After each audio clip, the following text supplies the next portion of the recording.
Bonjour à tous et aux fidèles de la chaîne. Le dernier épisode nous avait laissé à la Barbate, dernier port avant le passage du détroit. Aujourd'hui, Lady L pointe ses étraves sur Gibraltar. Il y fera escale quelques jours, puis entrera en Méditerranée pour sa remontée le long des côtes espagnoles. Les Baléares seront notre avant-dernière escale avant son arrivée à son port d'attache. Beaucoup de bonheur, mais aussi quelques problèmes ont jalonné notre route. Je vous invite à bord pour cet ultime épisode, après 1700 milles nautiques environ et plus d'un mois de navigation.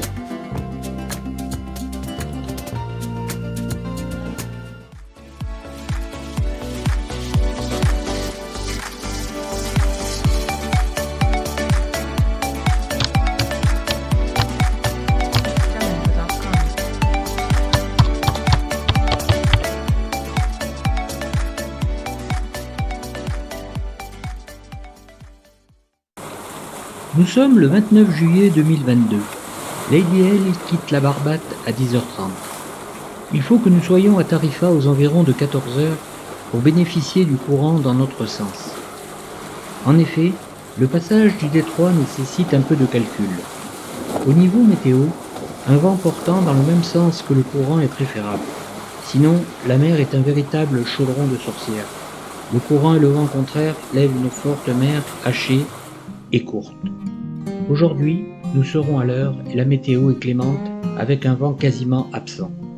C'est au moteur que nous descendrons les 18 milles nautiques qui nous séparent de Tarifa. Nous passerons plusieurs caps avant de rencontrer les premiers effets du courant et des contre-courants. Tarifa se profile au loin et le continent africain aussi avec Tanger. Alors là, on est en train de voir la mer bouillir, être un peu blanche, je sais pas ce qu'on le voit. Ça, c'est les courants qui s'inversent. Et donc, ça crée des turbulences au niveau de l'eau. Pour l'instant, c'est encore gentil. Au niveau de Tarifa, c'est vraiment impressionnant parce qu'on a des tourbillons dans l'eau. C'est alors qu'un problème apparut. Côté bâbord, le moteur se mit à fumer et le rejet de l'eau se ralentit. Après quelques essais, et notamment la comparaison de température d'eau avec le moteur tribord, la décision fut prise de couper le moteur et c'est sur un seul moteur que Lady L rejoignit Gibraltar. Plus tard, nous relevons le problème. La turbine à eau de mer était endommagée. Le nécessaire fut fait en même temps que la deuxième révision des moteurs pour la garantie. Les 150 heures approchaient et le rendez-vous fut pris avec le concessionnaire Yanmar de la Linéa.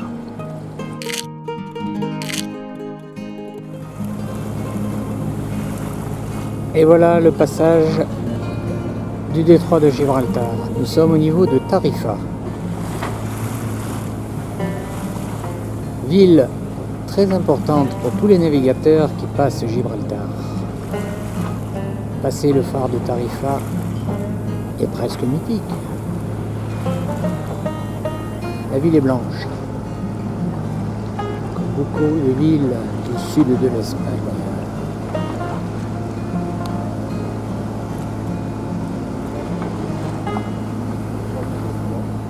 C'est ici que le détroit de Gibraltar est le plus étroit.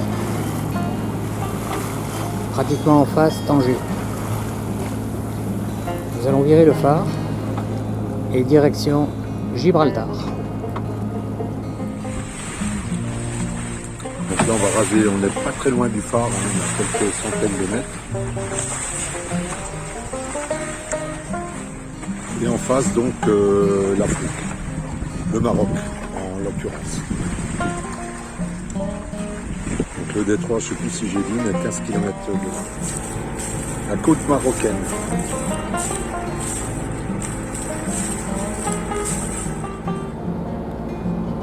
Et voilà, Lady L passe Tarifa et son phare.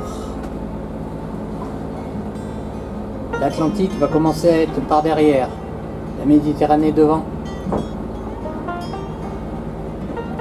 Nous sommes dans des eaux de transition.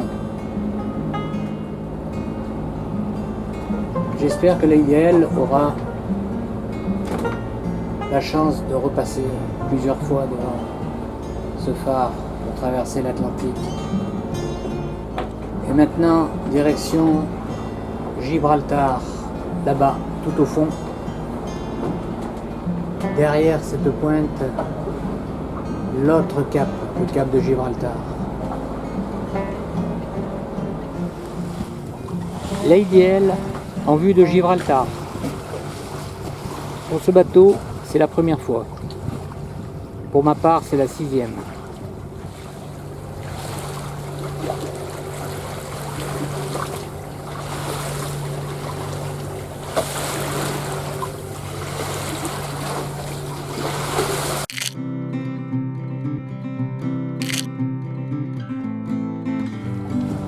Doucement, à faible allure, nous approchons de notre destination. Les petits dauphins de la baie de Gibraltar nous accueillent avec un balai de seaux, accompagnant les étraves quelques instants et poursuivant leur chemin. Ils sont en quelque sorte les ambassadeurs de ce royaume maritime de la pointe extrême sud de l'Europe. Notre arrivée se fait sur une mer lisse, un vrai miroir, avec en prise uniquement le moteur tribord. Celui de bâbord ne sera rallumé qu'au port pour les manœuvres. On slalome entre les tankers et les cargos, mouillés en rade. Autour d'eux, beaucoup d'activités pour les vider et les ravitailler. Toutes les nationalités sont ici présentes. Nous restons vigilants à d'éventuelles manœuvres de leur part. West Bay, à mon avis, c'est en anglais celui-là. Ah là, on doit être à 50 mètres du bateau. Bon, il est au mouillage, donc il risque pas de nous sauter dessus. Nous sommes enfin amarrés sur Catoué, à la marina d'Alcaïdesa, à la Linéa, côté espagnol. J'ai déjà fait escale ici il y a quelques années. Elle était en travaux. Maintenant terminée, elle offre une alternative intéressante aux autres marinas anglaises de Gibraltar. Côté anglais, de beaux bateaux sont présents. On y a même croisé un XS 12, grand frère du 11. Nous avons vagabondé sur le village lacustre près de Marina Bay. Touristique certes, mais très agréable avec de nombreux bars et restaurants. Notre séjour dura le temps d'un week-end prolongé. Outre l'escale technique pour nos moteurs, une visite de la ville et du rocher s'imposait. On y est monté en empruntant le téléphérique et nous avons pu admirer la vue imprenable sur cette baie magnifique. L'aéroport délimite la frontière entre l'Espagne et l'Angleterre. Le trafic y est assez dense et le balai des avions reste une attraction locale.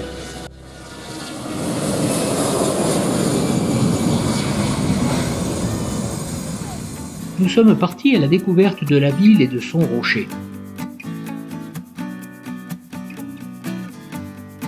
Main Street, en ce dimanche matin, était quasiment déserte. De nombreux commerces étaient fermés, mais la rue gardait tout son charme avec ses monuments et bâtiments d'époque. C'est par là que nous rejoignons le téléphérique qui nous mènera au sommet du rocher. La vue est grandiose sur la ville, ses ports et ses environs. La rade est toujours encombrée par de nombreux bateaux au mouillage.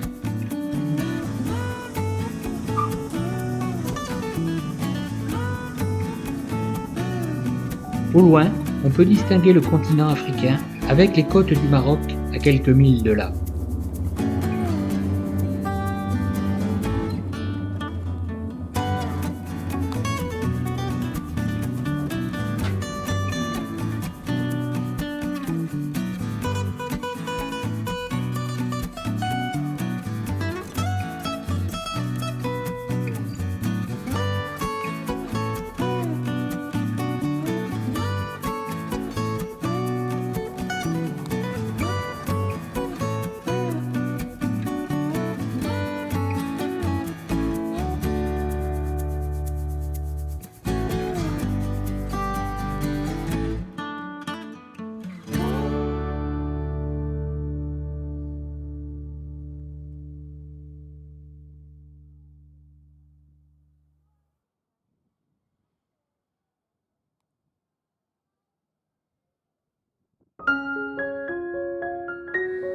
Nous avons déjeuné dans le restaurant panoramique du terminal. Le fish and chip traditionnel avec de la bière était le bienvenu. Pour ceux qui veulent venir faire un petit séjour, il y a possibilité de louer ces petits bungalows sur l'eau. Enfin, ils ne bougent pas, hein, ils sont fixes. Voilà, c'est une petite façon originale de passer les vacances. Donc, c'est juste à côté de Gibraltar, au port de la Linea où on se trouve. Voilà, petite terrasse. Enfin, il y a vélo, il y a l'eau, l'électricité. Enfin, ça a l'air sympa. Voici un mois que nous avons quitté les Sables d'Olonne. Nous sommes le 2 août 2022 et en ce petit matin brumeux, nous sortons de la marina de la Linea à 6 heures pétantes. Le ciel est bas et un épais brouillard couvre la baie. Mais très vite, le temps se lève et la visibilité redevient normale.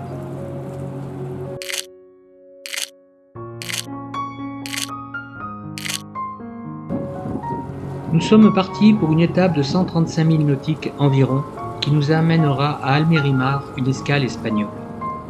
La remontée de la Méditerranée commence. Nous contournons une dernière fois le rocher drapé de son éternel nuage et Lady L rentre définitivement en Méditerranée au travers de nombreux tankers ancrés de ce côté de Gibraltar. Nous passerons certains très près.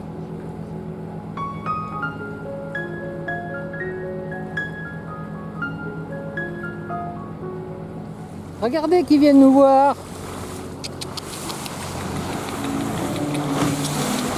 Salut les amis. Dans la journée, nos amis les dauphins viendront nous saluer dans un balai de sauts et de glissades. Le vent est absent, la mer est de glace et nous glissons au moteur vers notre destination.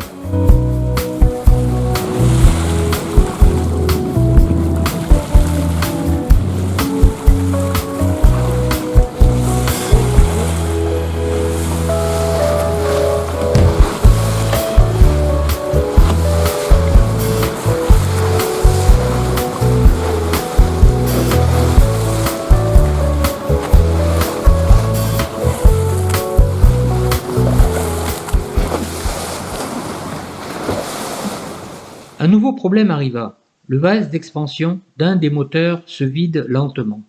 Aucune fuite apparente et sous surveillance, nous le complétons régulièrement toutes les 12 heures. À voir et à suivre. Le soir approche et le soleil décline sur l'horizon. Nous nous préparons pour une nuit de quart sous un ciel étoilé.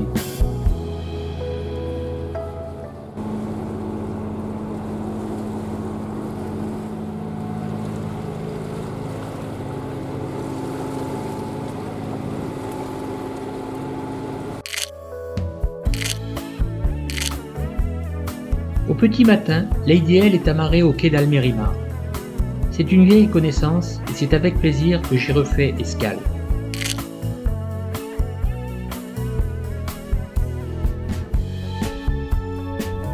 Bien équipé et protégé, l'accueil y est sympathique. Nous y restons 2 nuits pour éviter un vent de nord-est contraire à notre route vers les Baléares, notre prochaine destination.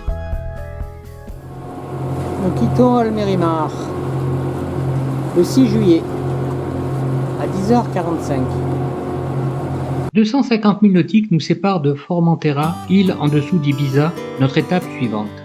Environ 48 heures de navigation, soit 2 nuits et 2 jours, nous attendent avec le passage du Cap Gata, puis celui de Cabo Palos près de Carthagène. De là, nous mettrons de l'est dans notre cap pour nous éloigner de la côte espagnole, direction Ibiza, plus exactement Formentera dans la baie de Savina. Au moteur, sous faible brise, un kata nous double. Il va dans la même direction que nous. En fin d'après-midi, nous passons le Cap Gata sous un vent de face de nord-est. La mer commence à remuer et Lady L tape dans les vagues. Après notre première nuit, le soleil se lève et Palos, au-dessus de Carthagène, est en vue. Nous allons faire route désormais vers les Baléares avec un vent plus portant et une mer apaisée.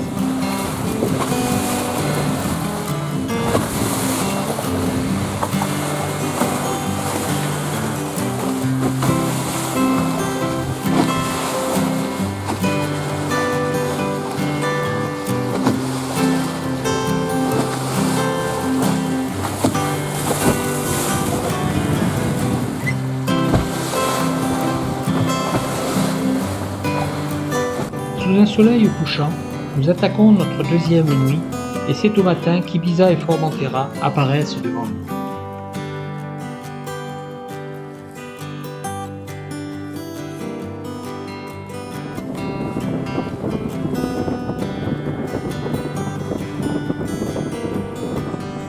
Alors la pointe ouest d'Ibiza,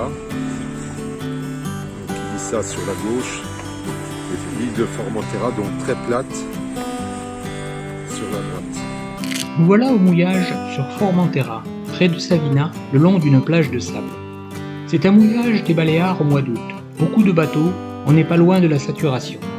Mais pour l'heure, d'autres soucis nous occupent. Je dois monter au mât, mon antenne VHF s'est décrochée. Mais le plus grave est à venir. Lors de l'utilisation du winch électrique, tout s'est éteint. Plus d'énergie à bord, avec une forte odeur d'œuf pourri. Après investigation, les batteries de service du bord avaient lâché. La suite du programme est compromise. Après contact avec mon broker, la décision de faire route sur Canet-en-Roussillon fut prise. C'est la base en Méditerranée d'Excès. Sans énergie, les gros consommateurs, frigos, congèles, etc. furent arrêtés. La nuit fut courte, mais nous gardons le moral. Il faut tenir pour ramener Lady L à bon port. Le lendemain, les moteurs furent mis en route, l'ancre levée, direction le port de Savina pour faire les pleins. Ces derniers faits capent sur Canet-en-Roussillon. On contourne Ibiza par sa côte ouest. Pour cette navigation, il faut garder un moteur en marche à 1500 tours minute environ. Ce dernier nous permet d'avoir à bord l'énergie nécessaire aux pilotes et aux autres consommateurs. Embrayer quand nous avons besoin de lui en propulsion et débrayer quand nous sommes sous voile. En aucun cas nous devons le coupler. Nous alternons les deux moteurs pour équilibrer les heures de fonctionnement. C'est parti. En ce début de navigation, nous sommes sous voile et nous surveillons sur notre contrôleur l'état électrique du bateau.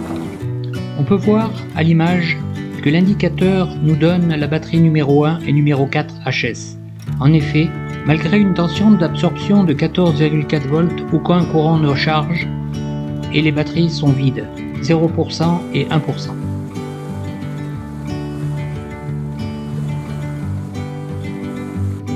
Cette navigation est de 260 000 nautiques environ, que nous ferons en 2 jours et 2 nuits. On contourne Ibiza par l'ouest, puis cap est mis sur le cap Nègre et le cap Creux, que nous passerons la dernière nuit avant l'arrivée au port de Canet en matinée.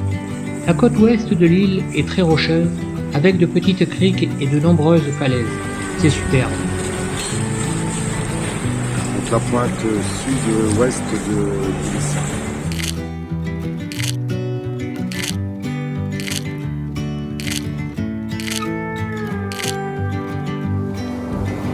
Tout au long de ce trajet, nous sommes sous voile, sans éteindre le moteur pour assurer l'énergie à bord grâce à son alternateur.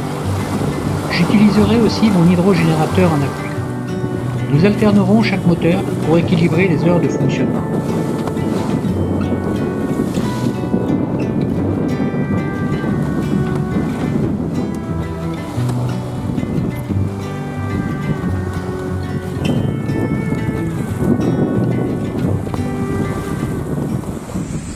Au fond, on a le coucher de soleil sur Barcelone, avec un nuage et de la pluie au nord. Le soleil qui se couche dans un gros nuage, il y avait de la pluie tout à l'heure.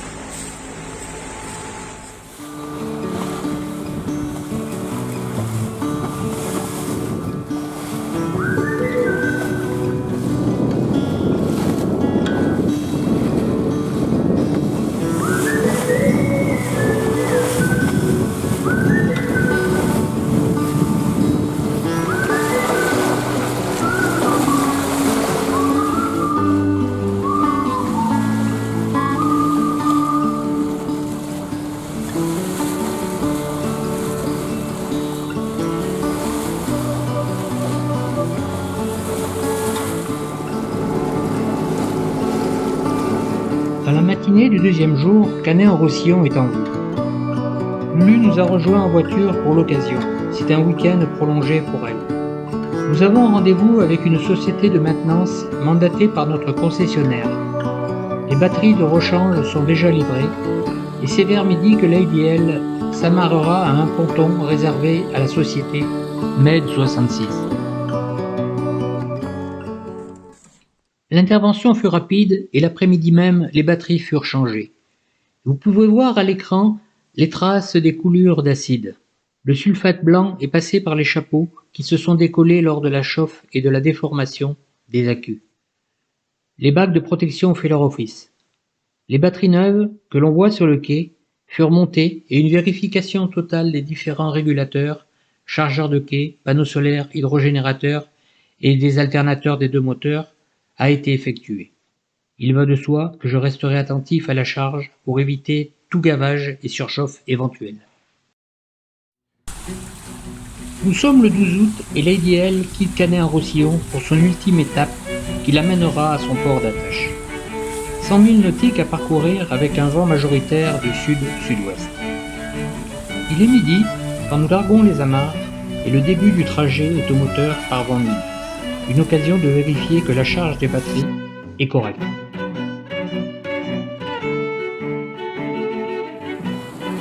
Plus tard, en début d'après-midi, le vent rentre et c'est sous voile que nous ferons le reste du parcours. Voici la carte du routage issue de mon logiciel Time Zero sur le trajet Canet-en-Roussillon, Port-Saint-Louis-du-Rhône dans le golfe de Fos. On remarque que dans l'ensemble, nous bénéficierons d'un vent de travers d'une quinzaine de nœuds avec une mer peu agitée. L'arrivée est prévue au petit matin. Pour l'instant, la réalité est conforme aux prévisions.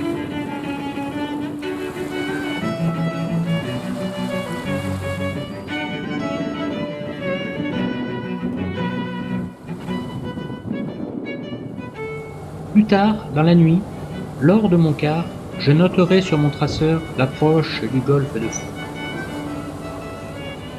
Le bateau marche bon train, sous pilote, à 6 nœuds surface, 8 nœuds et demi, 9 nœuds fond, avec un vent apparent de 13 nœuds et demi à 53 degrés.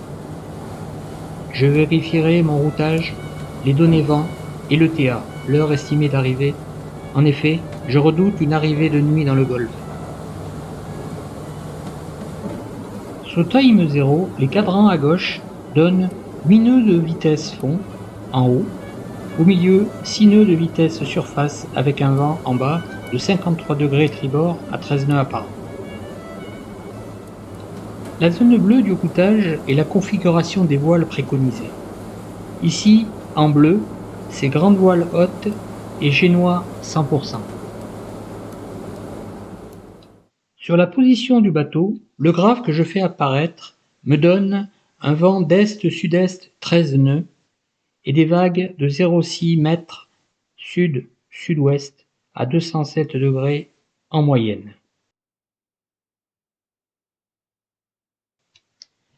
Le tableau récapitule les conditions générales du routage. La distance sera de 93,46 milles nautiques pour une durée de 15h11.